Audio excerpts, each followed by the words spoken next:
যেই সমিতি 1984 সনে শুরু হয়েছে, সেখানে আমি আহ্বায়ক ছিলাম। হোটেল পূর্বাণীতে এর জন্ম হয় সমিতির, যেখানে আমাদের প্রায় 82 জন শিল্পী উপস্থিত ছিলেন। তখনকার দিনের যারা অত্যন্ত জনপ্রিয় অভিনেতা সবাই ছিলেন, রাজ্জাক ভাই, খলিল ভাই, শওকত আকবর সাহেব, এটিএম শামসুজ্জামান, আক্তার সাহেব, ফরিদ আলী, এরকম বহুত লোক। আমি নাম সবার যদি বলতে পারবো না, এবং কোনো ভুল হয়ে গেলে আমাকে আল্লাহ মাফ করে দেন, এবং যারা চলে গেছেন তারা যেন মাফ করে দেন। এই সমস্ত মানুষের সহায়তায় শিল্পী সমিতি 1984 সালে জন্মগ্রহণ করেছিল হোটেল পূর্বাণীতে।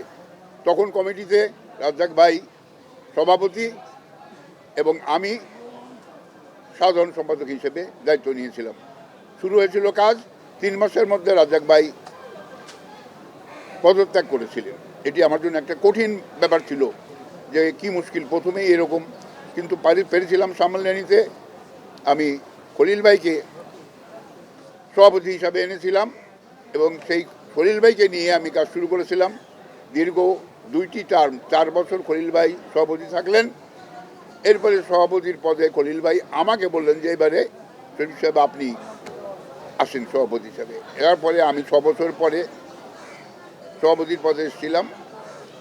সেখানে আমি 4 টার্ম, মানে 8 বছর নির্বাচন করে জয়ী হয়ে শিল্পীদের ভালোবাসা নিয়ে সমিতিকে একটা জায়গায় এনেছিলাম। আপনারা সবাই জানেন, যখন একটি শিশু জন্মগ্রহণ করে রক্তমাখা অবস্থায় আসে মার পেট থেকে, তাই কি না? তো আমারও তাই অবস্থা। জন্ম হয়েছিল, আমরা চেষ্টা করে সেটাকে ধুয়ে মুছে সেই রক্তাক্ত শিশুকে আস্তে আস্তে বড় করেছি। একটা সময় এসছে, আমি সরে গেছি, সাকিবকে এনেছি, সাকিবও 2বার এর দায়িত্ব নিয়েছে। এরপরে আবার অন্যরা এসছেন, মিশা, জায়েদ, এভাবে চলে আসছিল। কিন্তু একটি দুঃখজনক ঘটনা আমি এখানে বলতে চাই, যে আমি যতটা বছর চালিয়েছিলাম, 14 বছর, 8 আর 6 14 বছর, এই 14 বছরে কিন্তু কোনো কাদা ছোড়াছুড়ি হয়নি। খুব জোর দিয়ে বলতে পারি, নির্বাচন হতো, খুব কন্টেস্ট করে নির্বাচন হতো।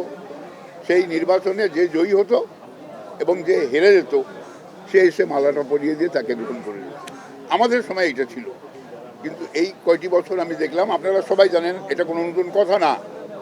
বিশেষ করে সাংবাদিক ভাইরা জানেন, যারা এই মুহূর্তে টিভি দেখছেন তারাও জানেন, যে এই সমিতি নিয়ে অনেক কাদা ছোড়াছুড়ি হয়েছে, যেটা আমার জন্য খুব দুঃখজনক। কেন হবে? নির্বাচন তো হতে পারে, মাঠে ফুটবল খেলা হয় না, একদল হারে একদল জেতে, যে জেতে সে জিতে গেল। সুতরাং এখানেও তাই হওয়া উচিত, স্পোর্টসম্যান স্পিরিট থাকতে হবে। নির্বাচন করব, হয় হারবো না হয় জিতবো। আল্লেই যে এটার পিছনে একটা অন্যরকম চক্রান্ত করবো, সেটা ঠিক কথা নয়, বিশেষ করে শিল্পীদের মধ্যে তো নয়। সেই জন্য আমি খুব দুঃখ প্রকাশ করেছি অনেকের কাছে, যে এটা ভালো কথা না। যাই হোক, অনেকখানি হয়তো আস্তে আস্তে আস্তে আস্তে আবার ফিরে আসছে, আমি খুব খুশি।